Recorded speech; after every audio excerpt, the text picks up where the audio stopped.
Well, what does work look like these days? It's still changing. 3 News reached out to the largest employers in Northeast Ohio to find out how they've pivoted in the pandemic. And one of Cleveland's legendary companies, Lincoln Electric, has been listening to its employees and invited us in to see how they've revamped. For a company founded on $200 in 1895, Lincoln Electric's welding technologies and its workplace are still incredibly state-of-the-art. We have this new open-mindedness about how we're going to work. As employees at the Euclid headquarters have transitioned back to the campus since October, they're noticing all that's new. New space, new work approach. Employees want a place that's light and bright, that they can collaborate, they can communicate, they can engage in the right way with their fellow employees.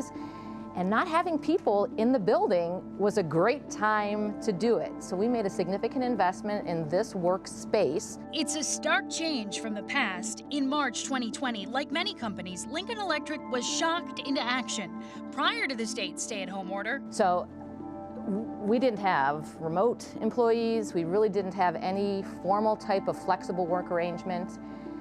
We saw the pandemic, believe it or not, as the lemonade side of the lemons, as an opportunity for us to rethink how we work and where we work. The period of working from home was like a trial run for a company that's always been guided by the golden rule.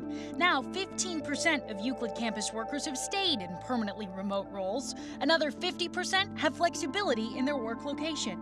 Lincoln Electric expects that number keeps growing as more jobs are adapted or hired as remote roles. Even before the pandemic, we actually did not have any type of real work-life balance. We were in the office every day, usually 8 to 5. For Elizabeth Berry, it's been a welcome change. Her communications team is in the office on Mondays and Wednesdays. Tuesday, Thursday, Fridays, they work from home. Called focus days, that's when the quiet work gets done. We've set up for WebExes, we set up for daily calls so that we can have those interactions and build that team environment, even though they're not physically here in this building. Those who are hoteling can save a seat in spaces to collaborate or spaces to work uninterrupted. I have an app on my phone, and I can say I'm going to be in the office today, and I can reserve any one of these particular spaces and plot my stuff down. Nestle in Solon also launched a new app to guide its office experience. It allows employees to book workspaces and see where their colleagues are sitting. They can even order food or drinks and request IT and other support comes to them.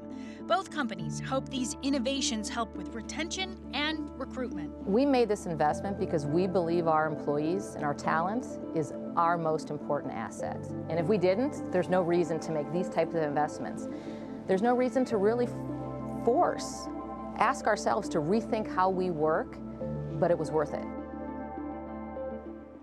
Now, many jobs don't lend themselves to the flexibility of remote work, and staffing shortages have struck our healthcare companies hardest as those on the front lines of this pandemic experience burnout. So tomorrow, we'll look at how Akron Children's Hospital is using students, its retirees, and even its own employees who have volunteered to fill that gap.